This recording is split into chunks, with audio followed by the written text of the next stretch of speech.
देखिए, हमारे पास दो तरीके के फंक्शंस आपको मिल जाएंगे जिसको मेथड बोलते हो, और दो तरीके के आपके वेरिएबल्स भी मिलते हैं। अभी तक जितना हम लोग वेरिएबल्स पीएचपी में डिक्लेयर कर रहे थे वो आपका नॉन स्टैटिक टाइप का था, और फंक्शन भी हमारा नॉन स्टैटिक टाइप का था। यहाँ पे स्टैटिक वेरिएबल को एक्सेस करना और स्टैटिक फंक्शन को एक्सेस करना थोड़ा सा डिफरेंट होता है। अगर हम बात करें स्टैटिक मेंबर को एक्सेस कैसे किया जाएगा, तो उसको आज हम लोग समझेंगे। और स्टैटिक फंक्शन हो या वेरिएबल हो, तो यहाँ पे स्टैटिक वेरिएबल की बात करें या फंक्शन की, इन दोनों को अगर हमें ऑब्जेक्ट नहीं बनाना है तो हम स्टैटिक वेरिएबल बनाएंगे या स्टैटिक फंक्शन बनाएंगे। That means if we have no need of object, then we create an static member। अब वो आपका स्टैटिक वेरिएबल भी हो सकता है या फिर आपका स्टैटिक फंक्शन भी हो सकता है। जब हमें ऑब्जेक्ट की ज़रूरत नहीं होती है देन हम क्या करते हैं, स्टैटिक मेंबर क्रिएट करते हैं। और भी चीज़ें हैं। अगर हमारा देखिए ऑब्जेक्ट क्रिएट होगा तो कंस्ट्रक्टर कॉल होगा। इसका मतलब when we want to avoid the constructor, ये भी बोल सकते हो इनडायरेक्टली तौर पे कि when we want to avoid the constructor. Okay, avoid the constructor. जब हमारा ऑब्जेक्ट क्रिएट होता है तभी कंस्ट्रक्टर कॉल होता है, ये हमें पता है। इसलिए अगर हम ऑब्जेक्ट को अवॉइड करना चाहते हैं या कंस्ट्रक्टर को अवॉइड करना चाहते हैं देन हम स्टैटिक मेंबर को क्रिएट करेंगे। बिकॉज स्टैटिक मेंबर जो होता है वो ऑब्जेक्ट की रिक्वायरमेंट नहीं होती, क्योंकि देखिए जितनी भी चीज़ें अभी हम लोगों ने पढ़ा है कि क्लास के अंदर जो भी हमारे मेंबर्स होते हैं उनको कॉल करना होता है तो हमें ऑब्जेक्ट की रिक्वायरमेंट होती है। अगर यहाँ पे जैसे हमारे पास कोई क्लास है XYZ, अगर हमारे इस क्लास के अंदर कोई फंक्शन अगर हमने टेस्ट नाम का अगर हमने बना रखा है, अगर इस टेस्ट फंक्शन को अगर हमें एक्सेस करना है तो यहाँ पे क्या करेंगे, हमें यूज करना है अगर टेस्ट फंक्शन को क्लास के बाहर, देन हमें ज़रूरत पड़ेगी किस चीज़ की, ऑब्जेक्ट की। विदाउट ऑब्जेक्ट हम उस फंक्शन को कॉल नहीं कर सकते हैं। अगर हम यहाँ पे बात करें तो कुछ इस तरीके से हम कॉल करते थे, बिना हम इस ऑब्जेक्ट के इस फंक्शन को कॉल नहीं कर सकते। लेकिन स्टैटिक के केस में क्या होता है, स्टैटिक बोलता है कि अगर आपको ऑब्जेक्ट बनाने की ज़रूरत नहीं है, इसका मतलब ऑब्जेक्ट बनाने का मतलब ये होता है कि अगर हमें मेमोरी क्रिएट करने की रिक्वायरमेंट नहीं है तो हम यहाँ पे क्या कर सकते हैं, स्टैटिक मेंबर बनाएंगे और देन हम उसको कॉल कैसे करेंगे, स्टैटिक मेंबर को क्लास की हेल्प से कॉल करेंगे। यहाँ पे directly call with class name, static member directly call with class name. हमें यहाँ पे ऑब्जेक्ट की ज़रूरत नहीं पड़ेगी अगर हमारे पास स्टैटिक मेंबर है तो। अभी हम देखेंगे कैसे स्टैटिक मेंबर हम क्रिएट करेंगे, कैसे हम कॉल करेंगे। स्टैटिक मेंबर हमारा जो है डायरेक्टली कॉल हो जाएगा क्लास के नेम से। तो यहाँ पे अगर हम अभी देखेंगे कि कैसे ये तो हमारा हो गया नॉन स्टैटिक।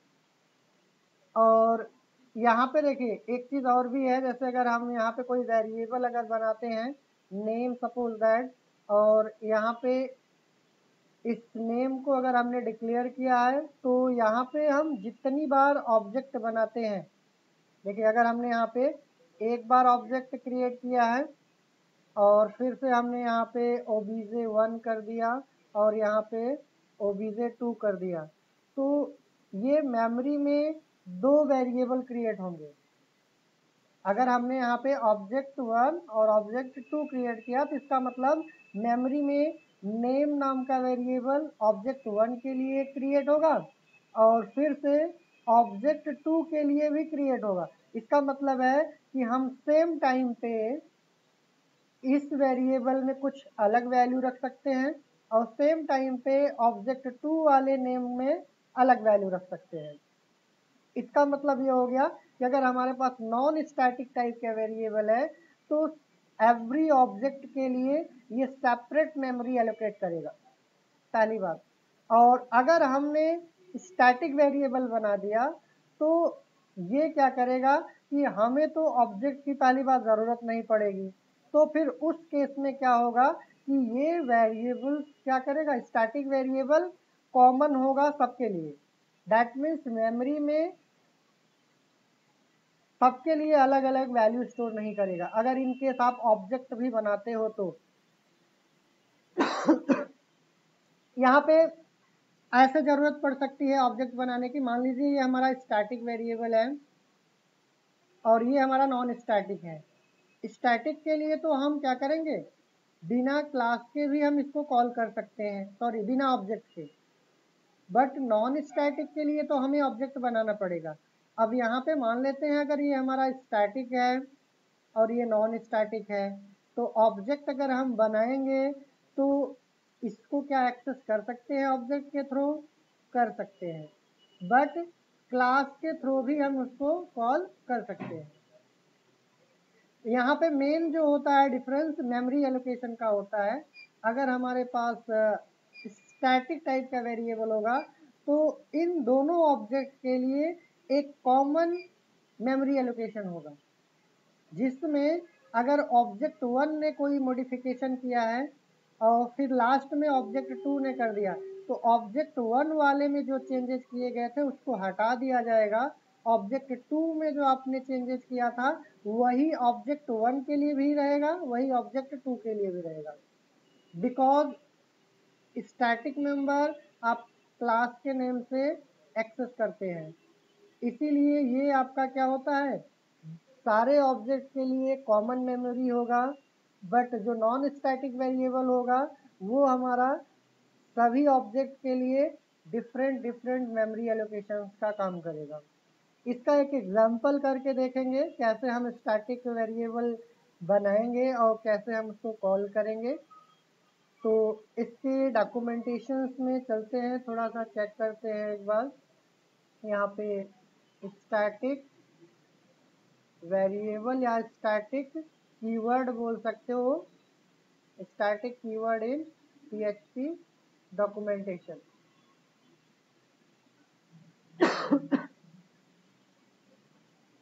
इसमें अगर हम PHP के डॉक्यूमेंटेशंस में देखेंगे तो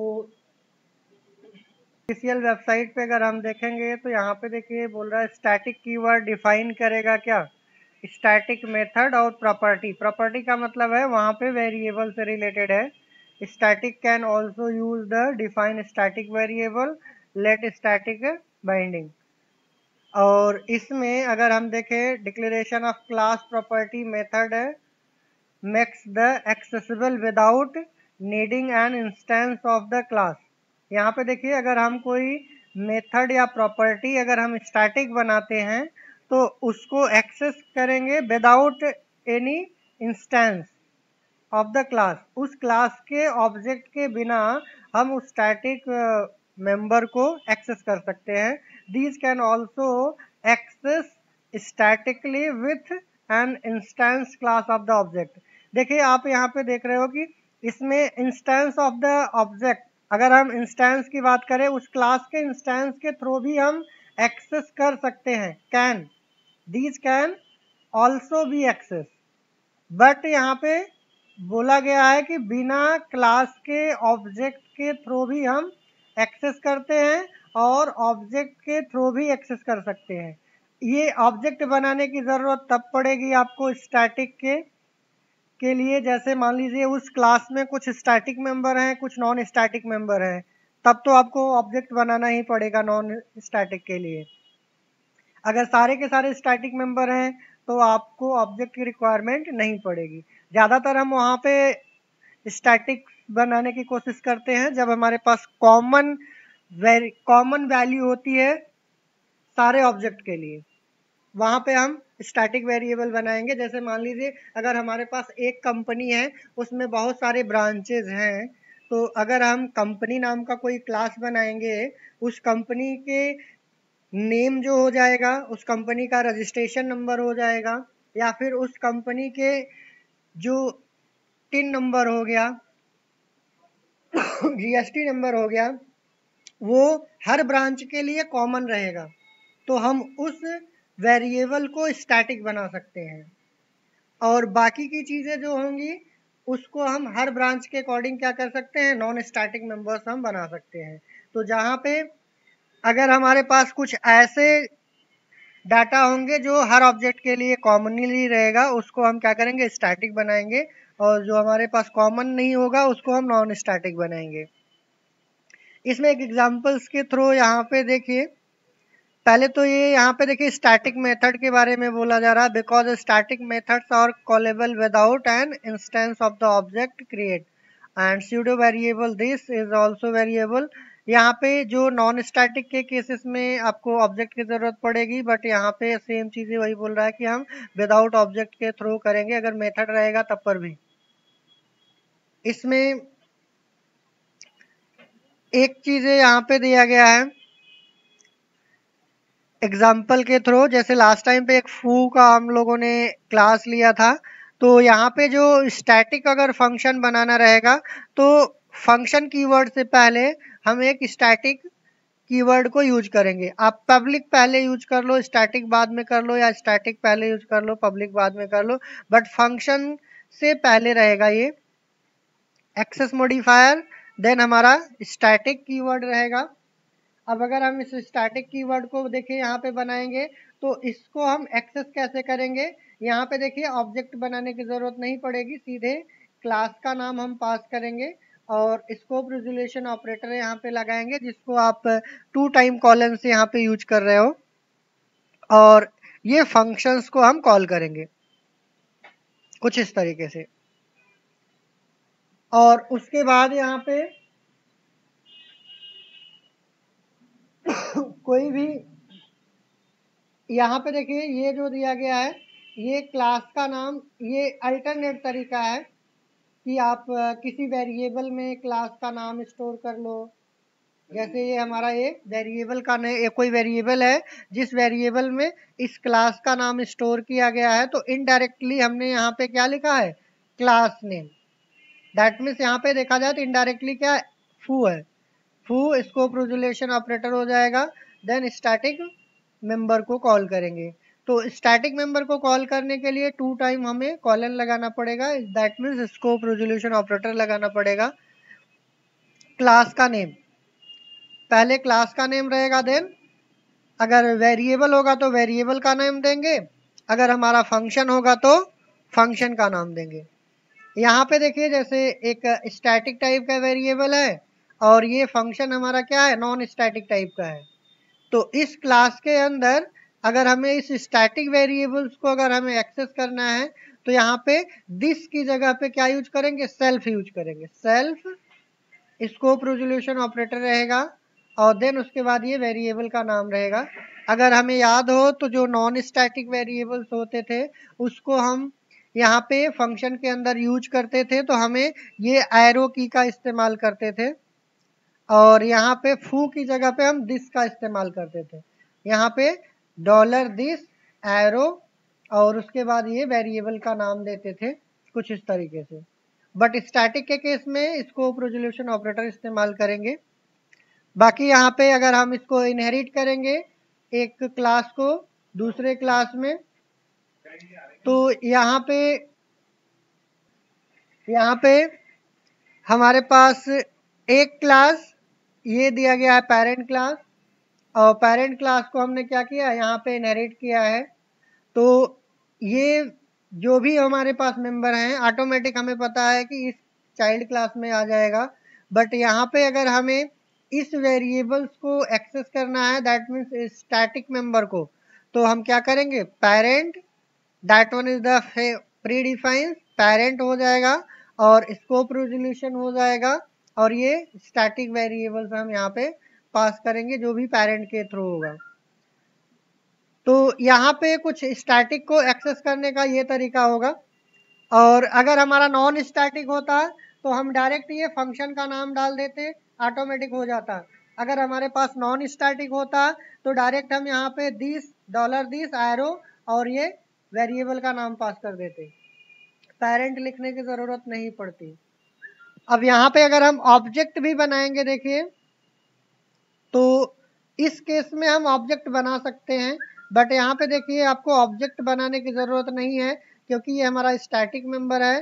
तो डायरेक्ट हमने क्लास का नेम यहाँ पे पास किया है और उसके बाद स्कोप रेजोल्यूशन ऑपरेटर लगा करके वेरिएबल का नाम दे दिया गया है, तो ये इसकी वैल्यू प्रिंट कर देगी। अब अगर आप ऑब्जेक्ट बना करके एक्सेस करेंगे, देखिए मैंने बोला था कि आप इसको विदाउट ऑब्जेक्ट के थ्रू भी एक्सेस कर सकते हो, ऑब्जेक्ट के थ्रू भी एक्सेस कर सकते हो।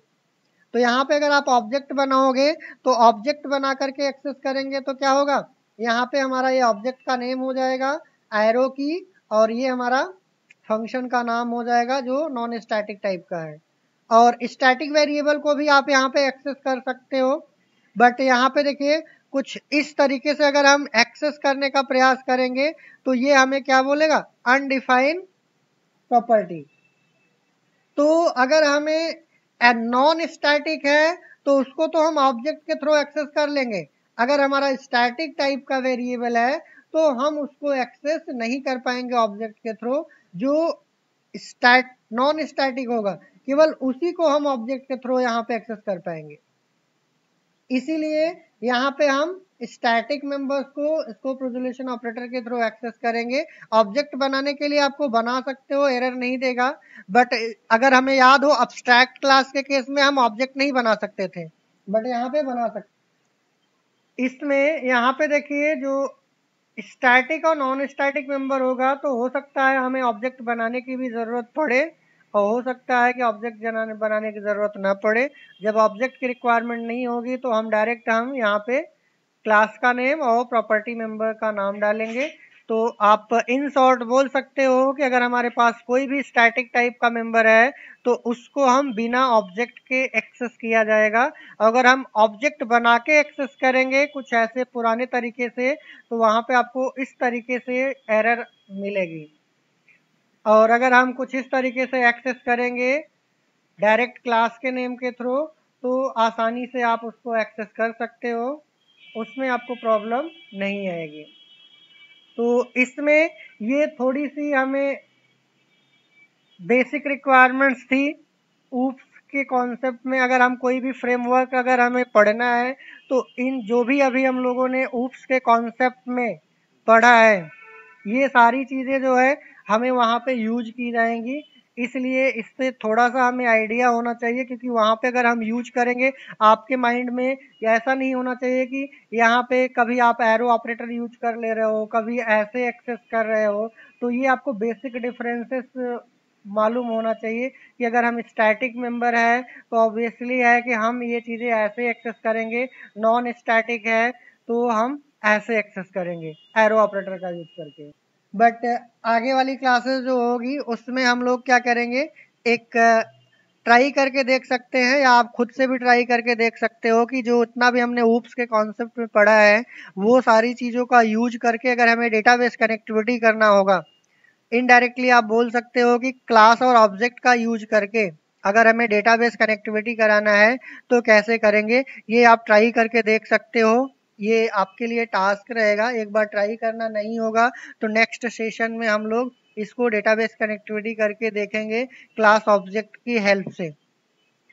और उसके बाद फिर हम लोग लारावेल स्टार्ट करेंगे, बिकॉज ये सारी चीज़ें बहुत प्री रिक्विजिट हैं आपको लारावेल या किसी भी PHP के फ्रेमवर्क को स्टार्ट करने से पहले।